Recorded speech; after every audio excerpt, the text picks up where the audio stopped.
నట సామ్రాట్ అక్కినేని నాగేశ్వరరావు సరసన పలు చిత్రాల్లో నటించిన అందాల నటి శ్రీదేవి. ఆయన నట వారసుడు నాగార్జునతో కలిసి నటించిన తొలి చిత్రం ఆఖరి పోరాటం. ఇలా తండ్రితో తనయుడితో నటించిన ఘనత శ్రీదేవిది. దర్శకేంద్రుడు కె రాఘవేంద్రరావు దర్శకత్వంలో అశ్విని దత్ నిర్మించిన ఈ చిత్రం 1988 మార్చి 12న విడుదలయ్యి విజయం సాధించింది. ఎండమూరి వీరేంద్రనాథ్ నవల ఆధారంగా ఈ చిత్రం రూపుదిద్దుకుంది. సుహాసిని మరో కథానాయికగా నటించారు. 1955లో ఏఎన్ఆర్ హీరోగా రూపొందిన సంతానం చిత్రంలో నిదురపోరా తమ్ముడా అంటూ తొలిసారిగా తెలుగు పాట పాడారు లతా మంగేష్కర్.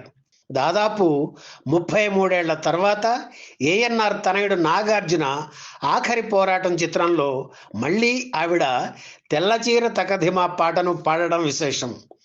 ఈ సినిమా తర్వాత గోవిందా గోవిందా చిత్రంలో మళ్ళీ నాగార్జున శ్రీదేవి కలిసి నటించారు. కానీ ఆ సినిమా అంతగా ఆడలేదు.